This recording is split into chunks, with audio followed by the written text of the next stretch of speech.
बहुत ही जल्द एक शो आने वाला है या फिर अभी तक आ भी चुका होगा जब तक ये वीडियो डलेगी, जो कि लिटरली एक ट्रेंड क्रिएट करने वाला है just like jujutsu Kaisen, and that is kaiju number 8, जो कि इस मांगा के मॉडर्न एरा में one of the most popular मांगास में से एक है।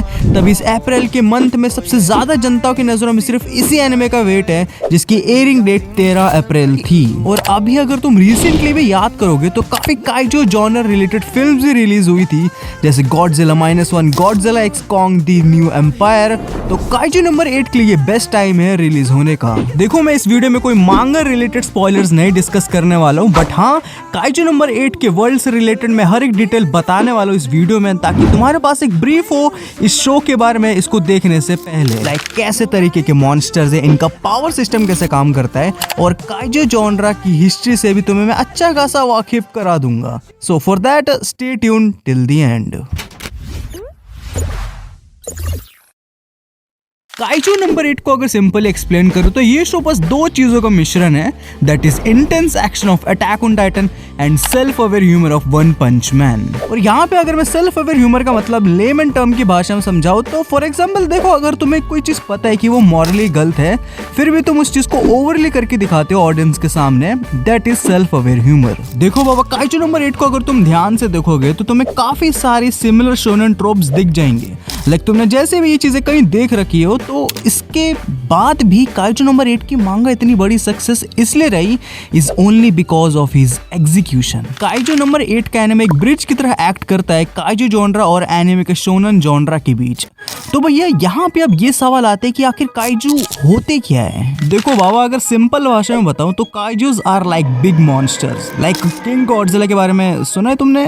ऑफ कोर्स आप लोगों ने सुना है। काइजू एक जापानीज वर्ड है जिसका मतलब होता है स्ट्रेंज बीस्ट। काइजू एक ऐसा जॉनर होता है जिसमें हमें जायंट ओवरली पावरफुल मॉन्स्टर्स दिखाए जाते हैं जो कि हमारे इस मॉडर्न वर्ल्ड पे अटैक करते हैं, जिसमें हमें दिखाया जाता है कि प्रकृति की तरफ से अगर कोई दुविधा आती है तो इंसानियत उस चीज से कैसे लड़ती है। और इसके अलावा काइजू जॉनरा हमारे सिस्टम को भी चैलेंज करता है कि कैसे हमारी सरकार ऐसी दुविधाओं में कभी कभार कितने रेकलेस डिसीजंस ले लेती है। काइजू नंबर 8 की कहानी फॉलो करती है काफका नाम के कैरेक्टर का, जिसके घर का चोला काइजूस की डेड बॉडीज को डिस्पोज करके चलता है।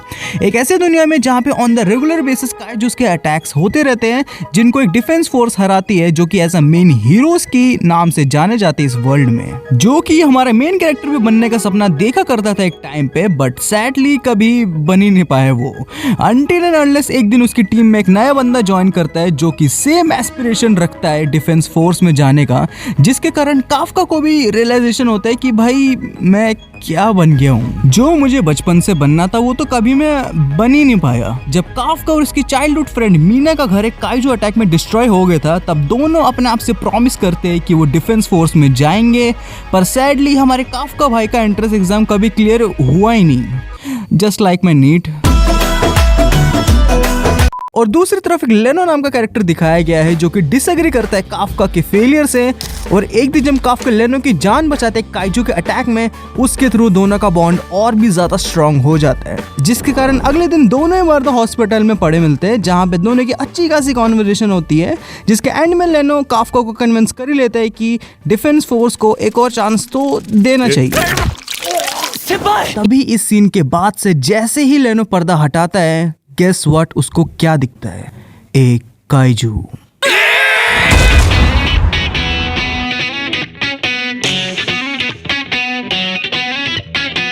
तभी यहीं से दोनों बंदे समझ जाते हैं कि अब भी इस हॉस्पिटल से निकलना होगा, वरना बहुत बड़ी गड़बड़ हो जाएगी, और जल्द से जल्द वापस नॉर्मल फॉर्म में कैसे आना है इसका भी पता लगाना होगा, वरना डिफेंस फोर्स वाले लौड़े लगा देंगे अगर किसी ने कंप्लेन कर दी तो। एंड यहीं से दोनों की जर्नी स्टार्ट हो जाती है, जहाँ पे दोनों के दोनों तय कर लेते हैं to join the defence force by clearing the entrance exam. वही डिफेंस फोर्स जो कि उन्हीं को ही हंट करती है, जो कि अभी हमारे मेन कैरेक्टर बन चुका है। देखो, अगर तुम एनिमे से अच्छा खासा वाकिफ हो तो तुम्हें इतना तो पता होगा कि काइजो नंबर 8 का जो प्लॉट एलिमेंट्स है वो काफी सारे बाकी शोनन से बहुत सिमिलर है, like Naruto, jujutsu Kaisen, bleach, attack on Titan. यही सब सिमिलरिटी बाकी इन सभी शोज में देखने को मिल जाएगी, जिसमें हमारे मेन प्रोटैगनिस्ट एक टीम डिफेंस फोर्स को ज्वाइन कर लेते हैं to fight the big monsters, उन्हीं बिग मॉन्स्टर्स की पावर को एक्वायर करके। हाँ देखो, मैं मानता हूँ ये सेम फॉर्मूला हर जगह यूज नहीं होता है, लाइक डीमन स्लेयर में तांजीरो के बजाय नेज़ुको के पास डीमन पावर्स है,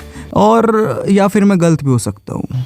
तो अगर यही सब सिमिलर चीजें अगर काइजो नंबर 8 में भी है तो इसको क्या अलग बनाता है, इस शो को देखने की वजह क्या है, और यहाँ पे काइजो नंबर 8 अपने आप को कैसे डिफरेंशिएट करता है, और यहीं पे काइजो नंबर 8 अपने आप को डिफरेंशिएट करता है, जिसमें काइजो नंबर 8 अपनी वर्ल्ड बिल्डिंग और कैरेक्टर्स पे ज्यादा फोकस करता है, जिसमें काइजो नंबर 8 वही शोनन वाली सिमिलैरिटी दे के भी डिफरेंट होता है, जिसमें तुम्हें अटैक ऑन टाइटन वाला एक्शन में वन पंच मैन जैसा सेल्फ अवेयर ह्यूमर देखने को मिलता है। काइजो नंबर 8 की दूसरी सबसे यूनिक और माइंड ब्लोइंग चीज मुझे ये लगी कि इसका यूनिक एक्शन। काइजो नंबर 8 की डिफेंस फोर्स एक टीम की तरह काम करती है, जिसमें एक टाइप के फाइटर्स आते हैं जो कि शार्प ब्लेड्स यूज करते हैं इन क्लोज कॉम्बैट्स, कुछ फाइटर्स बड़ी बड़ी तोप यूज करते हैं, और बाकी बचे हुए fighters medium ranges gun use करते हैं, जिसमें से सभी तरह के फाइटर्स काइजू के वीक पॉइंट्स को टारगेट करके लड़ते हैं।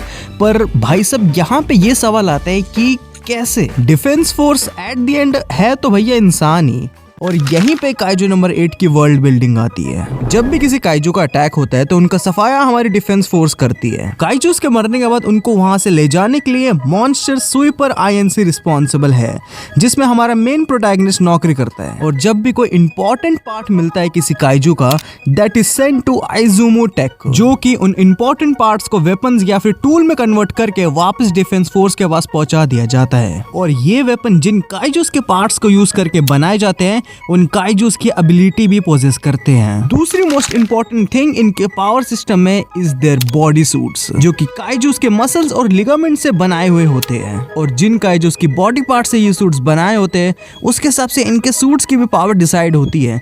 लाइक सूट तुम्हें तेज भागने में मदद कर सकता है, कोई स्ट्रॉन्ग फोर्स झेलने में मदद कर सकता है, या फिर ऐसी कई सारी एबिलिटीज है। मैक्सिमम जितने भी कैरेक्टर्स है वो सिर्फ और सिर्फ 20% यूज कर सकते हैं अपनी पावर्स का, और कुछ ही कैरेक्टर्स है जो कि अपने सूट का फुल पोटेंशियल यूज कर सकते हैं। And you know the best part of this, when characters uses 100% of their power, जिसके कारण हम इस शो में कभी कभार अल्ट्रा इंस्टिंक्ट वाले मूवमेंट्स भी देखने को मिल जाते हैं। तो भैया ये तो हमारा पूरा हो गया पावर सिस्टम। अब बात आती है दी टाइप्स ऑफ काइजूस की।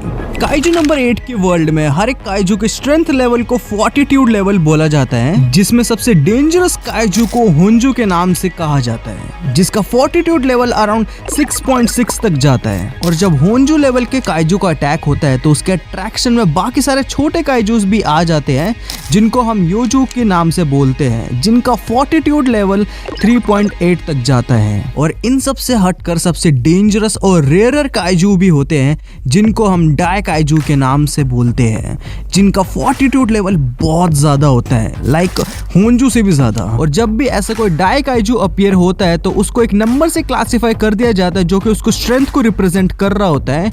और यहीं से इस एनिमे का टाइटल निकलता है, क्योंकि हमारे मेन प्रोटैगनिस्ट का भी जो काइजू है वो एक डाई काइजू फॉर्म है, एंड तभी इसका नाम रख दिया जाता है काइजू नंबर 8। काफका हमारा जो मेन प्रोटैगनिस्ट है उसके सामने भी यही चैलेंज है कि how to keep up with his defence team, क्योंकि प्रीवियसली जितने भी डाई काइजूस रहे हैं पास्ट में उन सबको वेपन्स में कन्वर्ट कर दिया गया है, एंड काफका अपने काइजू फॉर्म में हाईली डिपेंडेंट है to fight the other kaijus. देखो, इतना सब इन्फो बताने के बाद मैं सिंपली यही कहूंगा कि काइजू नंबर 8 में काफी अच्छा पोटेंशियल है to take over the modern shonen, अगर आईजी प्रोडक्शन ने मांगा को सही से एग्जीक्यूट कर दिया तो। क्योंकि काइजू नंबर 8 में वो सब कुछ है एक एनिमे को पॉपुलर बनाने के लिए, बस उसको ढंग से एग्जीक्यूट करना होगा, मतलब ढंग से दिखाना होगा। एंड ट्रेलर देख के मैं तो काफी इम्प्रेस्ड हूँ, एंड अगर आईजी प्रोडक्शन के पास्ट वर्क को भी देखा जाए तो तुम्हारा तो पता नहीं भैया, but I can bet on IG production कि ये लोग डिसअपॉइंट नहीं करने वाले बाबा। एंड या that was the video guys.